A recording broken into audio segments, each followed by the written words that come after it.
Kastediskrimination udsætter dem, der er på bunden af kastesystemet, dalitterne, for nogle af verdens værste former for diskrimination. For dalitkvinder gør kombinationen af deres køns status og deres kaste dem til de laveste af de lave i landet, hvor kastesystemet findes. Denne dobbelte diskrimination udgør et brutalt system af undertrykkelse, vold, voldtægt, trafficking, tvangsarbejde og fastholdelse i ekstrem fattigdom.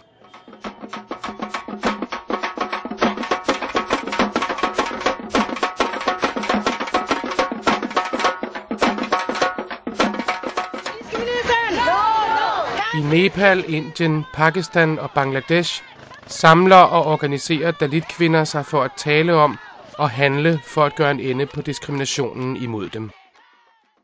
इसी के बीच में गोपालपुर पंचायत के मुखिया आनंदी तांती मुखिया बनने के बाद में 13 अक्टूबर को मेरे घर पर चढ़कर को मारपीट की।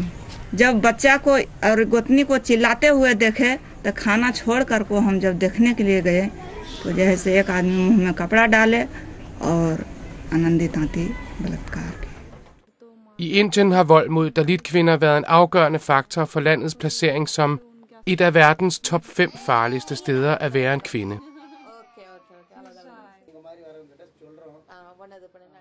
ఆమె ఆల్రెడీ జమ చేసిండు ఇక ఆడికి పోయినా ఇక ఆన్నే అడ్డగిచ్చిండు ఇక నన్ను ఆన్నే అడ్డగిచ్చి ఇక పేలరాన్న చెప్పు బుక్కాన్ని అని కొట్టుడు చేసుడు దొబ్బుడు నూకుడు చేసిండ్రు ఆడు ఆల్రెడీ గాడు ఆ అక్కమ్మ ఉన్నది ఇక గాంసుని తెచ్చిండ్రు ఇద్దరు కలిసి తెచ్చి బట్టలు చుట్టి అంటు పెట్టింది.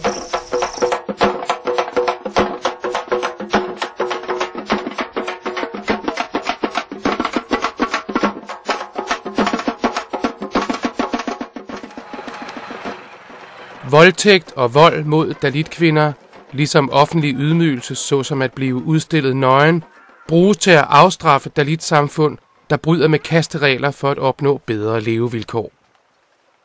तो हमरा कहलक निकल रोंडिया धोबिनिया घर में से तोरा हम तो सिल्ली उठैलक मारे लगी घटे। पहले लोग हम कर्जा लेते थे वो लोग से, अब कर्जा लेना बंद कर दिए।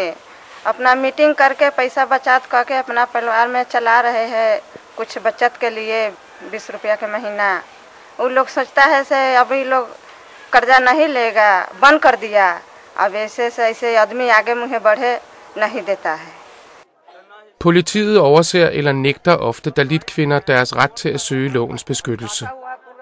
I de værste tilfælde bliver de endda misbrugt af politiet, fordi de tillader sig at anmelde overgreb. Dalitkvinder bliver ofte ekskluderet fra beslutningsprocesser og politik.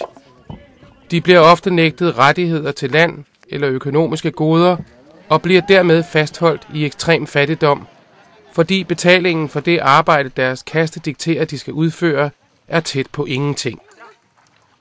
Denne eksklusion gør dalitkvinder særligt udsatte for kastebaseret slaveri og kastebaseret prostitution.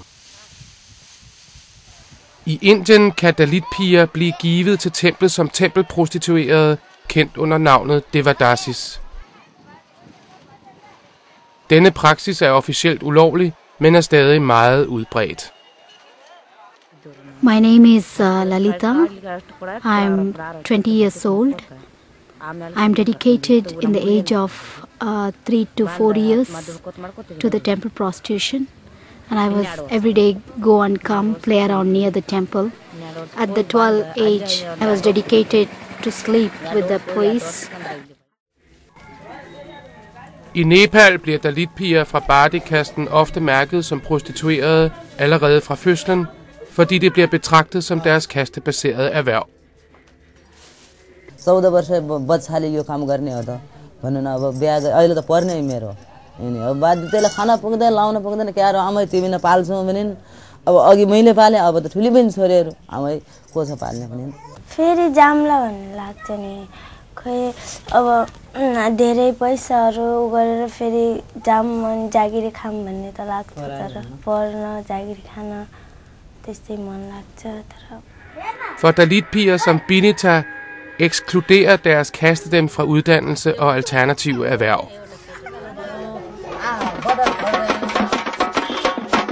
Faktisk er de fleste kvinder i Indiens og Nepals sexindustri Dalit-kvinder og kvinder fra stammefolk. Diskriminationen gør dem ekstremt sårbare over for trafficking, og piger helt ned i 8-årsalderen bliver stjålet fra deres landsbyer og solgt til bordeller.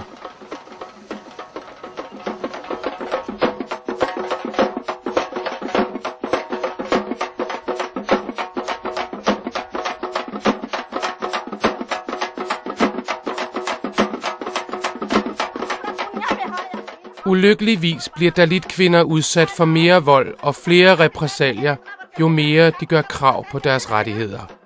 Hver eneste dag sætter Dalit-kvinder deres liv på spil for at kæmpe mod diskriminationen, og de rækker ud til os efter vores støtte, beskyttelse og solidaritet.